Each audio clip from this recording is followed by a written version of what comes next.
porque hablar francamente, con la verdad y con los datos, va a limpiar unas heridas cerradas en falso que nos van a permitir no cicatrizar, aunque la cicatriz es buena para recordar lo que pasó. Simplemente, nuevamente, daros la bienvenida, y si en el caso de una de las compañeras que está aquí, que le ha pasado lo mismo, encuentra la guía para encontrar a tu hermano, nos damos tremendamente por satisfechos y sabiendo que estamos cumpliendo con una de las señas de identidad del verdadero socialismo: justicia, memoria y reparación. A Sore y a sus hermanos les robaron a su gemelo. Sí, me comentaba Alejandro que sería importante que os contara un poco nuestro caso y cómo desde que empezamos a sospechar que nuestro hermano no había fallecido, que podía ser un niño robado, hasta este momento, qué es lo que ha pasado en nuestra familia, ¿no? ¿Qué ha pasado con nosotros? Pues en realidad, en cuanto al tiempo, han pasado 2 años y medio, pero es que parece, ha sido tan intenso todo, que parece que lleváramos toda la vida buscando a Francisco, que es así como le pusieron de nombre mis padres. Tampoco es tan extraño, porque en realidad ha sido tan intensa la búsqueda, tan intenso todos los episodios que hemos vivido en estos 2 años y medio, que en realidad esta búsqueda y esta lucha reivindicativa por esta causa ha ocupado una parte central en nuestra vida, una parte importantísima, una parte que no es que haya ocupado absolutamente todo, pero sí ha ocupado muchísimo de nuestra existencia. Nosotros nacimos el 25 de enero de 1965 en la maternidad de Ronnie. Como Francisco nació con un poquito menos de peso, por lo menos eso es lo que nos dijeron, pues lo llevaron a la incubadora durante un tiempo. En ese tiempo, que bueno, fueron 25 días los que estuvo allí, mis padres iban a verle, claro, a diario, recibían notificación, parte de cómo estaba el niño a través de una religiosa, y no veían habitualmente al médico. Bueno, el avance era bastante bueno, siempre le decían a mi madre que el niño estaba cada día mejor, hasta que ya un día le dijeron que en poco tiempo se lo podría llevar a casa.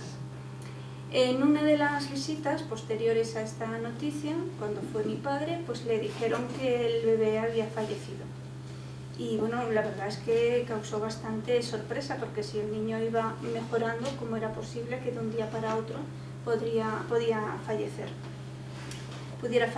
Bien, pues cuando mi padre quiso ver el cadáver de su hijo, le dijeron que en ese momento no podía verlo, estaba en el depósito, bueno, según los médicos, en esa ocasión sí fue el médico el que atendió a mi padre, pues le dijo que bueno, que volviera al día siguiente para llevárselo. Como casi todas las familias, yo creo que todas las familias, entonces y ahora, pues una de las primeras cosas que hacían era contratar un servicio de asistencia, un seguro de entierro, ¿no? Un seguro de entierro. Y nosotros, vamos, mi familia tenía ese seguro de entierro, entonces mi padre insistió en que el niño lo quería enterrar la familia.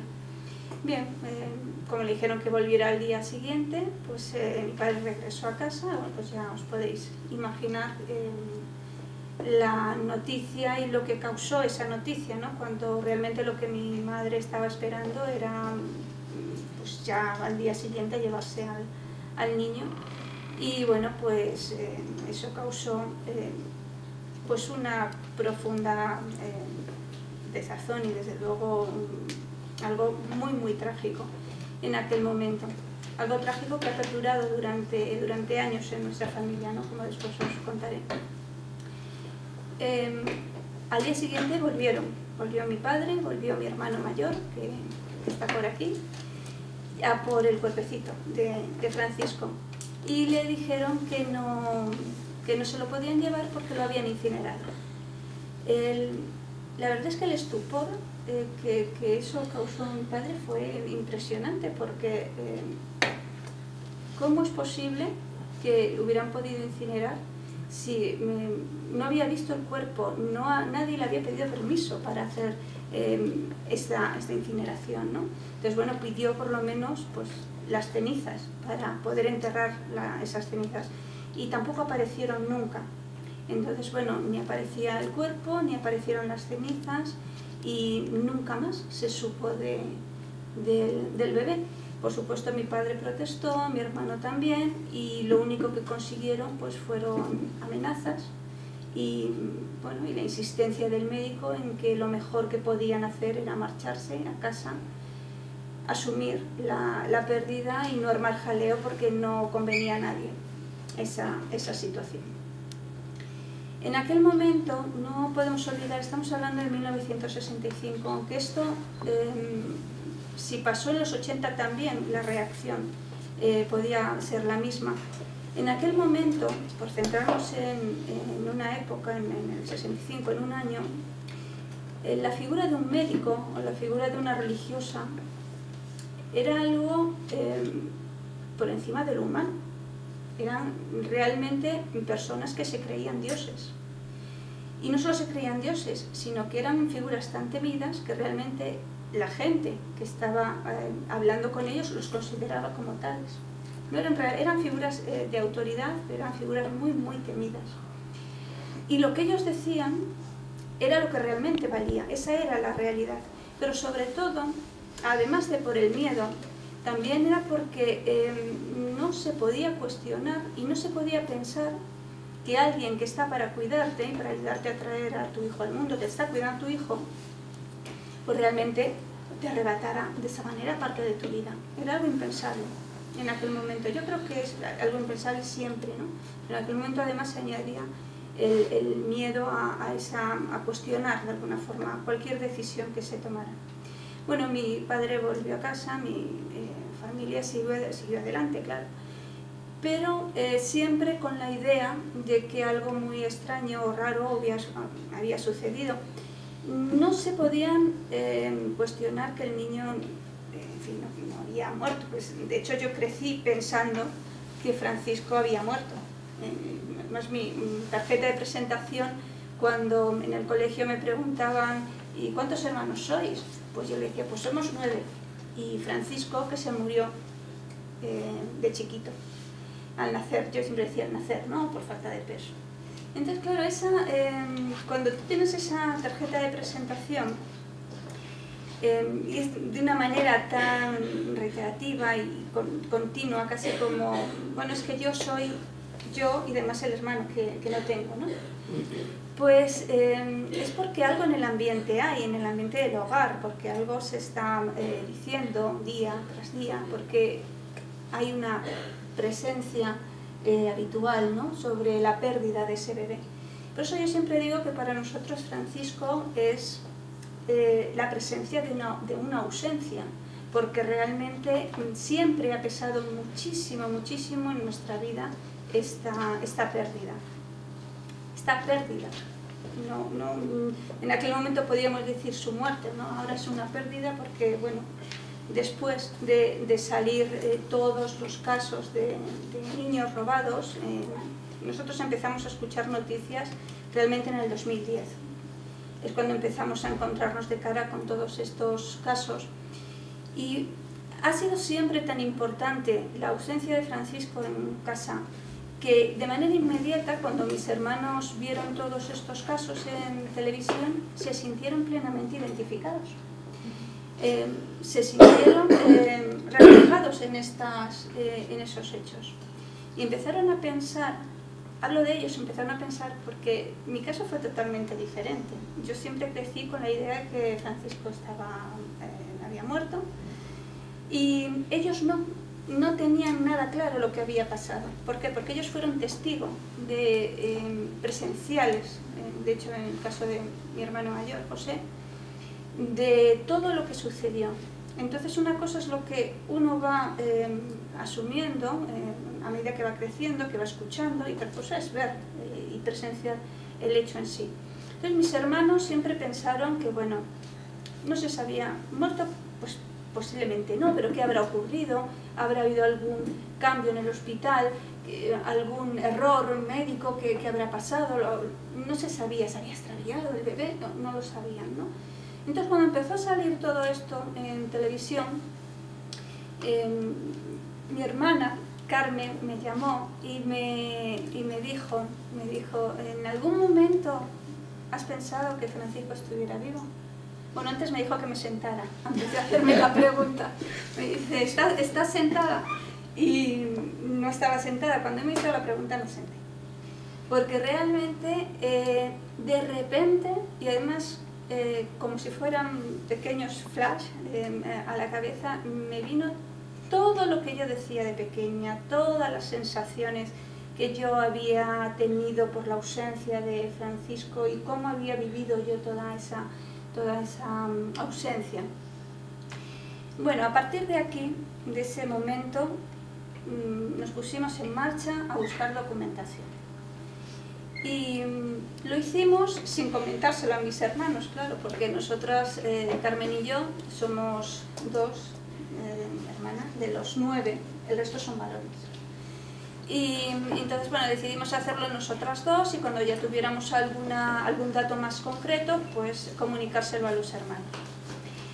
Y yo le dije, recuerdo que le dije, Carmen, vale, vamos a ponernos a buscar, pero esto no nos puede llevar toda la vida. Y si en algún momento descubrimos cualquier indicio de que Francisco realmente está muerto, hay que parar. Y hasta ahora no hemos encontrado ningún indicio de que mi hermano esté muerto. Tampoco sabemos si realmente, qué pasó. Pensamos por los indicios, por la documentación que hemos encontrado, que muerto, lo más seguro es que no muriera en la incubadora. ¿Sabemos que está vivo? No lo sabemos. Por eso nosotros hablamos de nuestros desaparecidos vivos, porque realmente, y algunos incluso nos dicen que somos, además de manera despectiva, que somos unos cazafantasmas, porque estamos intentando cazar algo que ni está muerto, que no se sabe si está vivo, no sabemos qué es, ¿no? Nosotros sí lo sabemos, nosotros sabemos que es un desaparecido y tenemos la esperanza de que está vivo y por eso continuamos buscando. Cuando decidimos, ya digo, buscar documentación, nos encontramos con cosas sorprendentes. Primero, había diferentes fechas de muerte.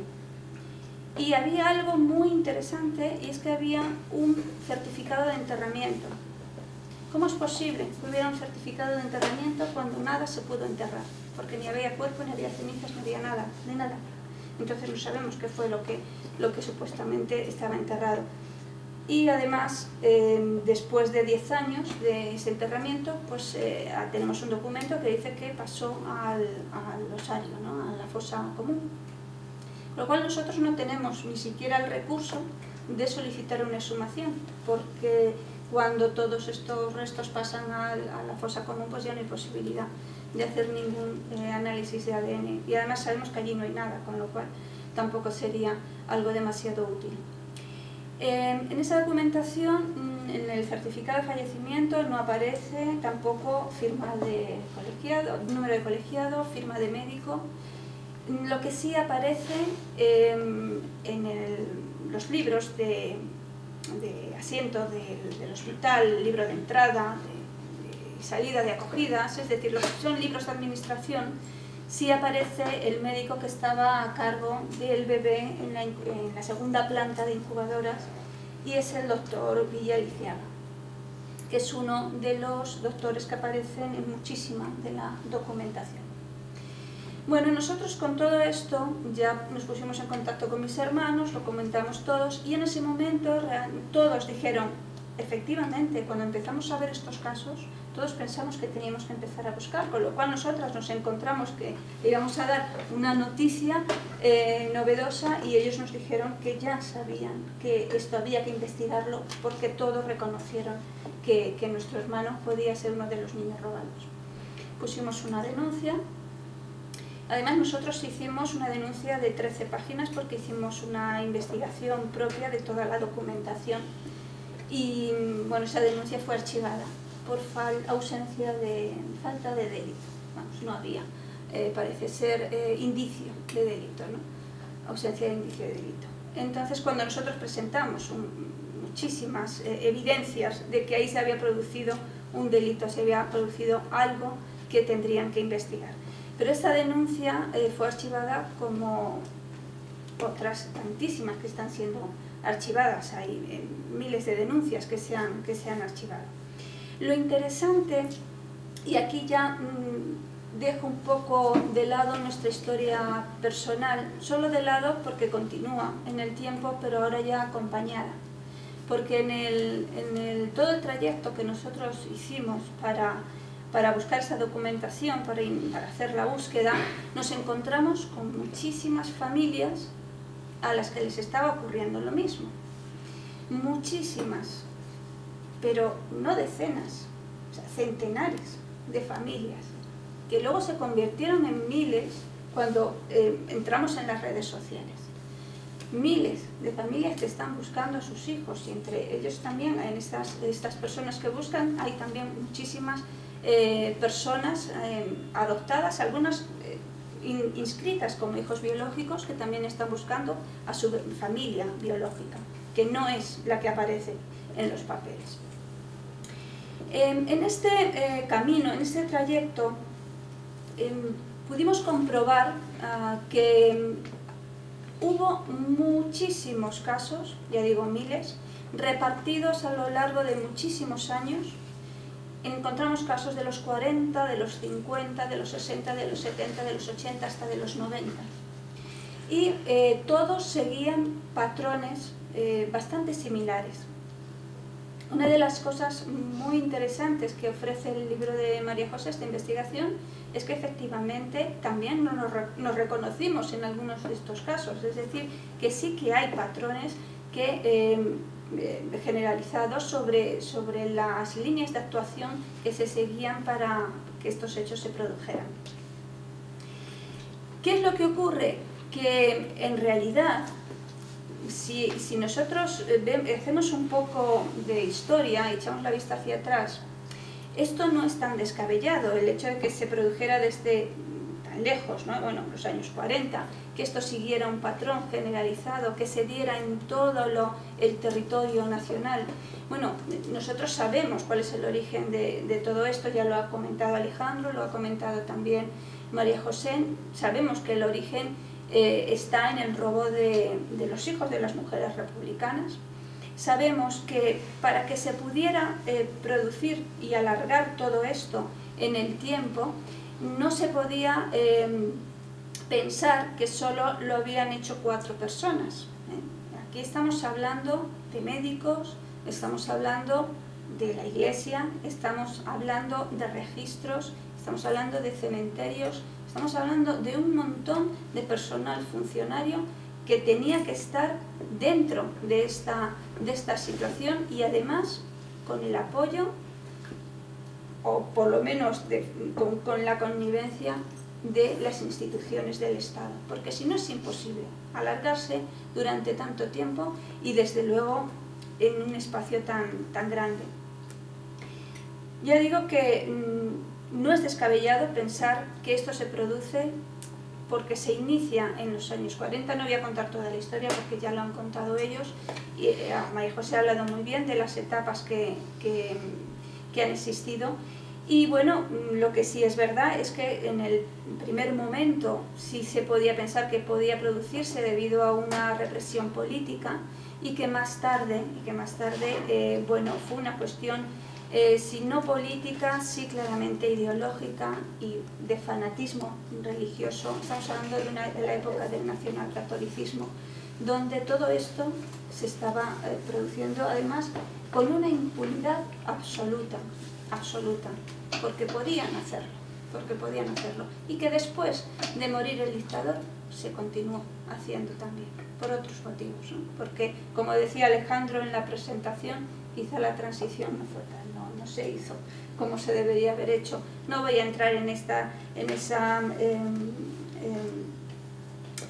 polémica, ¿no?, que hay sobre esto, pero que desde luego sí que da para un debate extenso e intenso sobre por qué motivo esto continuó después de las primeras elecciones del 77.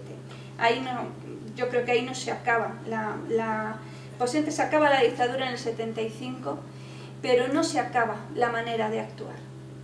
¿Por qué? Bueno, pues porque las instituciones no se democratizaron y el personal que funcionó en los años anteriores siguió funcionando también con total impunidad, cada vez menos, porque gracias a las leyes de adopciones esto se pudo ir controlando, pero pudieron continuar con total y absoluta impunidad haciendo toda esta barbarie. Bien, lo que pasa es que mientras que nosotros sí nos consideramos víctimas de una época y de su herencia, sí consideramos que todo esto forma parte de los crímenes del franquismo y de la dictadura, esto no es una posición aceptada por la justicia de este país. Y de hecho la muestra está en que hace ya unos meses, creo que un par de meses, el fiscal general del Estado habló con la prensa y bueno, hizo unas declaraciones donde decía que se tenía que desvincular totalmente estos robos, estos crímenes de los crímenes de la dictadura, y además exponía unos argumentos pues bastante sorprendentes para nosotros como víctimas y como asociaciones, porque sabemos que no tienen nada que ver con lo que realmente ocurre. Según el fiscal general del Estado, esta falta de vinculación se debía a que estos robos no se debían a un plan sistemático, ya que no eran delitos prolongados en el tiempo. Es algo bastante espectacular que crímenes que se producen desde los 40 hasta los 90 no sea algo prolongado en el tiempo. Y que era una cuestión, una práctica social, eso sí, generalizada, pero que tampoco estos hechos tenían un patrón común. También sorprendente. Yo creo que no se ha leído tu libro, porque si no se daría cuenta de que efectivamente hay patrones comunes, ¿no? Y que la gente se reconoce en todo esto.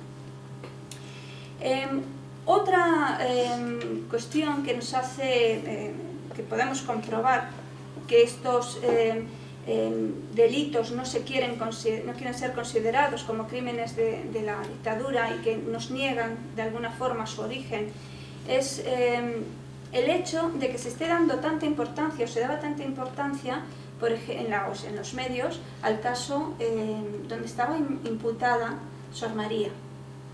Parecía que era el único caso que existía y era la única persona que estaba implicada. Bueno, esta mujer ha muerto, según algunos, oportunamente o supuestamente. Tampoco tenemos que meternos en eso.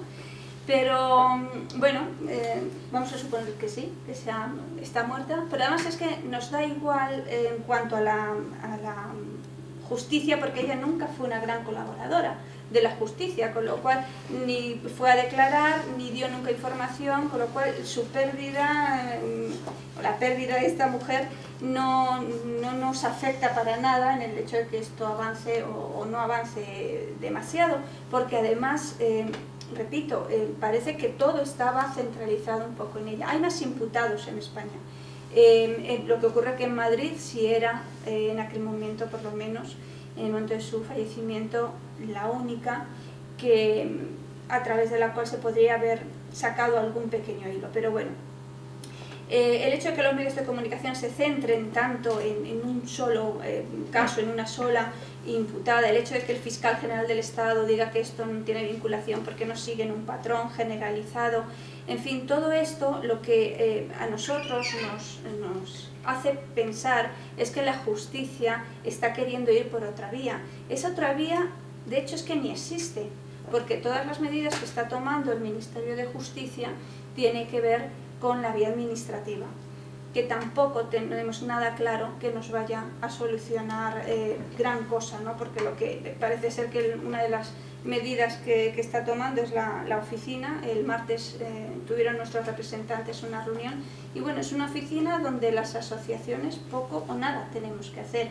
y están intentando ver estos casos como casos individuales para no tener que enfrentarse a una colectividad organizada, a unas asociaciones que sí podemos hacer fuerza para que esto se empiece a aclarar.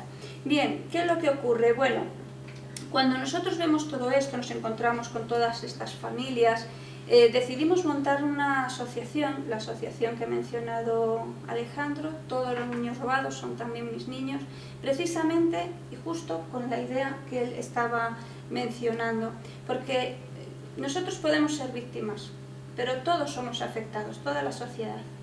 No es necesario que te hayan robado un hermano, un hijo, para saber que eso también te hace ser afectado, también te implica en esta situación, y no por una simple cuestión, no por una cuestión de solidaridad con la otra persona, sino porque tú estás viviendo en un país que está cerrando los ojos y que está mirando hacia otro lado, junto con su Estado, para que esto no se solucione.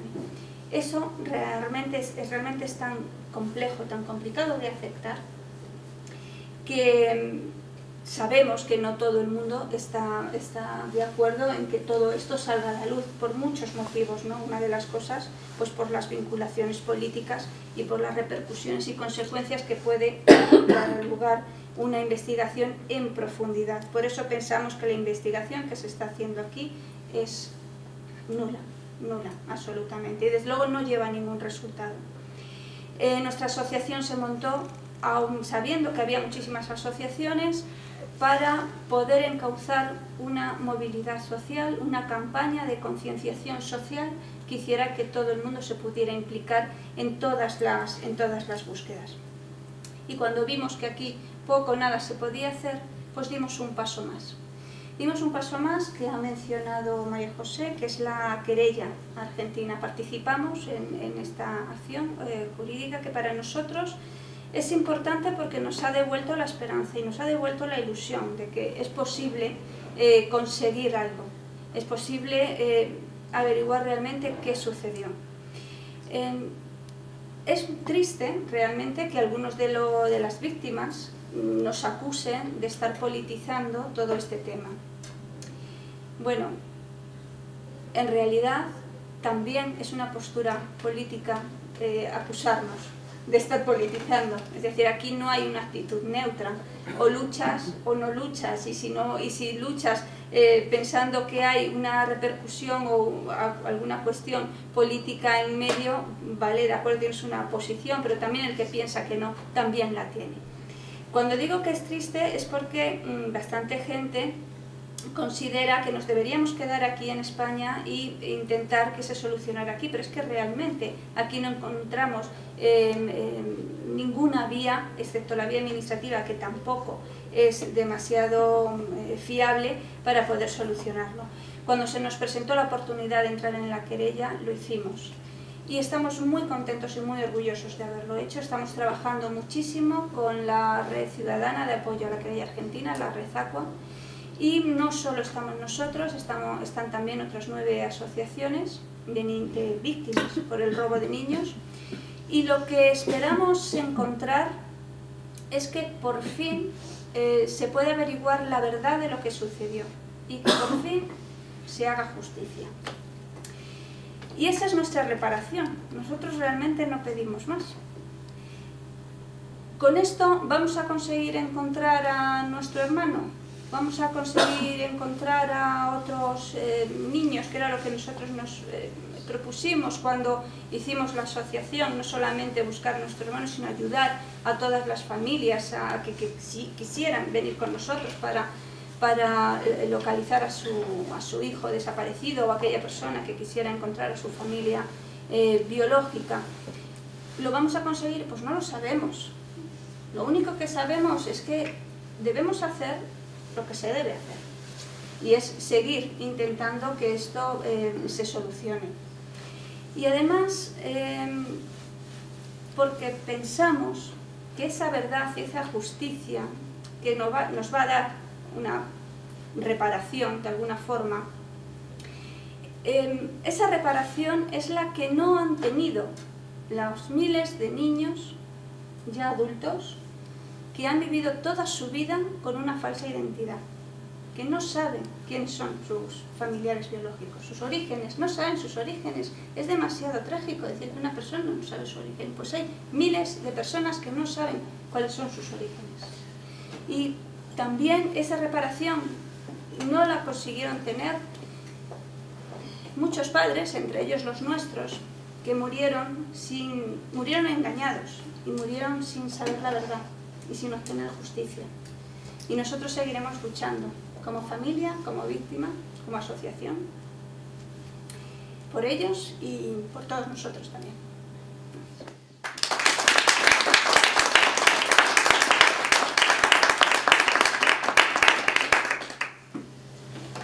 Antes de pasar al turno abierto de preguntas, cómo las identidades y las historias se entrecruzan. Y yo le voy a pedir prestada la palabra a un republicano exiliado que se llamó León Felipe y que decía: para que pueda ser, he de ser otro, buscarme entre los otros, estar entre los otros que no son, si yo no existo, los otros que me dan plena existencia. Turno abierto, María. Bueno, quería pedirte una especie de favor y además de hacer un comentario. Empiezo por el favor. Me gustaría que cuando nombres al psiquiatra Vallejo Nájera, si puedes, digas el segundo apellido, porque Vallejo Nájera eran dos psiquiatras, uno que era un auténtico hijo de puta nazi, que es al que tú te has referido, y el otro su hijo, que era una persona extraordinaria, un buen psiquiatra, y por ejemplo con su libro, con su psicopatología, hemos aprendido generaciones y generaciones de psicólogos y de psiquiatras, y hombre, porque no se le confunda, o sea. Y luego quería el comentario. Bueno, yo de todo esto de los niños desaparecidos, como quien dice, alguna vez creo que había oído alguna pincelada, alguna cosa, pero realmente no tuve conciencia de todo esto hasta que leí el libro de Benjamín Pardo, que se llama Mala gente que camina. Es una novela que os la recomiendo a todo el mundo. Y es curioso porque en el franquismo todo empezaba con grandes palabras. Tenían que exterminar el gen rojo por el bien de la humanidad. Después supongo que Botella y Usía, que además era del Opus y tal, pues lo que tenía que hacer era exterminar el gen de la promiscuidad o de la indecencia, o vete tú a saber qué gilipollas que se le ocurriera, ¿no? Y tal, pero en realidad al final acaba todo en un negocio, porque al final lo que hacen es sacar pasta a montones. De hecho, una de las iniciadoras, que parece ser de todas estas cosas, que fue la mujer de Onésimo Redondo, se hizo millonaria con estas cosas, ¿no? Y hay muchas otras cosas en el franquismo que efectivamente empiezan con un alzamiento por la gloria de no sé quién, no sé cuántos, pero al final lo que hacen es entrar a saco a ver qué se llevan.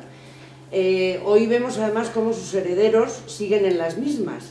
Después de habernos estado insultando a nosotros por tener algún que otro corrupto, que era verdad que había en nuestras filas, ahora nos enteramos que el partido entero de arriba a abajo es corrupto y han estado practicando la corrupción pues como la practicaban sus padres y sus abuelos. Y muchas gracias por tu exposición. Voy a hacer un par de puntualizaciones muy breves. Me gustaría que cuando se hable de María Gómez Balbuena se dijera presunta fallecida. Bueno, yo creo digo que presunta fallecida porque, os digo porque personalmente dirigí un escrito al fiscal general del Estado a las 24 horas de saberse el tema, exigiendo tres cosas: el nombre de la federación que tengo el honor de presidir, la federación en la que me metió son de Oz y Coz, y eran tres cosas muy sencillas. Primero, que la Fiscalía, o sea, el Ministerio Público, comprobase que en la tumba había un cuerpo. Segundo, que comprobase la identidad de ese cuerpo. Y en tercer lugar, que se le hiciera una autopsia con presencia precisamente de forenses intervenidos por nosotros. Solamente ha contestado la tercera pregunta. Ha dicho que se va a ordenar la autopsia. No sabemos en qué año. Esperamos tengo la carta del fiscal general del Estado reconociendo que había que hacer una autopsia. Bueno, entonces de momento, mientras no exista esa autopsia, por lo menos tenemos una presunta fallecida. Y digo esto porque puede tener importancia o no importancia, pero yo como sociólogo le aplico la importancia que tiene socialmente. ¿Por qué? Porque es un símbolo. Y los símbolos tienen una importancia tremenda en este tema. Son etiquetas. Y esta mujer, a pesar de que su colaboración con la justicia ha sido cero, yo diría que cero negativo, pero es un símbolo. Es un símbolo del por qué se hacían las cosas como se hacían. Entonces, mientras no haya esa evidencia y no se encuentren más papeles, esta mujer representa la punta del iceberg en Madrid. Y digo la punta del iceberg en Madrid porque, según mi investigación, el tema, y tú lo sabes, María José, es el tema que las tramas existían realmente. Había una trama en Bilbao, con María Madre, que estaba conectada con la casa cuna de Tenerife. Pero cuando digo conectada, digo intercambio de niños, bajo pedido. Entonces, claro, eso no es una cosa casual, ni una cosa que ocurre de un día para otro, ni son hechos aislados. O sea, hay cartas, hay documentos que prueban que había una conexión concreta y había un vínculo, había una organización criminal que se dedicaba al tema ese. ¿Y por qué digo esto? Pues porque yo estoy preparando, si tengo 10 minutos más de vida, el informe sociológico que va a ir a Ginebra. Es la penúltima puerta que nos queda, acudir al exterior. Hay un informe jurídico y hay un informe sociológico. El informe jurídico ya está preparado, el informe sociológico, si me da tiempo, lo terminaré antes del 14 de marzo, que es la fecha tope, para presentarlo. Es un informe que va a tener difícil digestión pública. ¿Y por qué digo de difícil digestión? Porque tiene mucha carga metodológica, porque es un informe científico y porque está cargado de estadística. Entonces, eso la gente no lo puede tragar. La gente le gusta más el tema anecdótico, el tema agradable, digamos, dentro de lo que es este drama, de encontrarse con historias concretas, una detrás de otra, y comprobar realmente que su caso se parece a ese. Pero entonces un informe sociológico va de otro carácter. Entonces, rompiendo un poco la matriz de mi trabajo, os voy a adelantar que el informe sociológico va para demostrar que había tramas, que nada ocurría por casualidad, sino por causalidad, que es muy distinto, y porque realmente existía una voluntad criminal de hacerlo. Y, en último término, que para mí es el primero, pero es el último término, es porque existía y existe una ideología concreta que soporta todo esto. Y cuando digo que existe una ideología concreta, es porque los herederos legítimos de aquella trama siguen vivitos y coleando. Y están impidiendo el acceso a cosas que son fundamentales para nosotros. El acceso a los documentos y la colaboración efectiva de una cosa que se llama Iglesia Católica. Mientras esas dos cosas no se cumplan, nos encontraremos como mi enfrentamiento con el ínclito don Alberto Ruiz Gallardón antes de ayer en la inauguración de esa oficina, que no sabemos para qué sirve. Mañana voy a intentar enterarme a ver de qué sirve esa oficina, aparte de haberse gastado unos milloncejos que no hacían falta para otra cosa. Y eran las dos preguntas que yo le hice al señor Gallardón. La primera es muy sencilla. Nosotros no buscamos la justicia, en primer término. Buscamos una cosa mucho más complicada y que en el Ministerio de Justicia no tiene nada que ver. Buscamos la verdad social. La verdad social es una cosa que la gente pueda entender por qué ocurrió eso. Exactamente. Y una cosa que en mi trabajo, en mi ámbito de actuación, porque yo soy sociólogo retrospectivo, quiere decir que yo estudio el contexto para ver el contexto en el que ocurrieron esas cosas y por qué se consintieron. Entonces, si no se analiza el contexto, es completamente imposible saber por qué se persiste en la impunidad y por qué la Iglesia sigue siendo una isla de impunidad.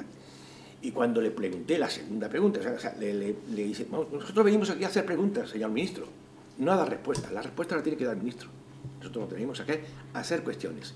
Y la cuestión fundamental es decir, cuando un ciudadano cree que sus datos personales están en un archivo de la Iglesia, diga usted por qué razón no puede acceder a sus datos personales, no a otros. A mí me importa una leche que ponga allí que es un bautizo o que son 3 bautizos. Pero le dije una cosa que además se puso a cuadro, porque yo lo tenía a 1,5 metros de distancia, quiere decir que no se podía escapar. Y le dije, usted, yo tengo un documento que lo tengo guardado como en un paño y lo voy a sacar en el informe, que habla de un bautizo y con nota marginal aparece: este bautizo ha sido anulado por orden del vicario porque la niña ha sido adoptada de nuevo. Es toda una declaración de principios. Y le dije, señor ministro, usted sabe, como miembro de la Iglesia, que el bautismo crea carácter indeleble y que no se puede anular. Entonces, claro, las gafas le hacían así, y yo no sé qué me estaba pensando, pero me estaba diciendo todas las maldiciones del mundo, habidas y por haber. Y digo, y tengo más, tengo 4 casos de bautizos dobles y triples, con modificaciones alternativas de la identidad, documentados, o sea, no es un cuento chino. Entonces, dígame usted a mí, el papel de la Iglesia, fundamental, en el tema este. Y hay una cosa que a mí se me quedó en el tintero, pero que no me resisto a decirla. En este momento, 2013, hay por lo menos un caso, que yo tenga, un caso tan concreto, en el que se sigue reputando familiarmente de loca a una víctima. Hoy, en este momento. Y hay una persona que está sufriendo acoso por parte de su madre, diciéndole que está loca, para intentar desacreditarla. Esto es muy fuerte. En el 2013, que haya una víctima que ha encontrado a su hijo con prueba de ADN y sigue siendo acosada familiarmente. O sea, quiere decir que de aquellos lodos no han sido lavados todavía. Y me temo que en este siglo no van a ser lavados. Pues muchísimas gracias, somos pocos pero bien montados, pero el inicio de los caminos nunca son multitudinarios. Enhorabuena por la lucha, enhorabuena por la investigación y muchísimas gracias por estar en lo que es la casa de todos, que es la casa del pueblo. Queremos tener un recuerdo para vosotras por este paso y agradeceros nuevamente.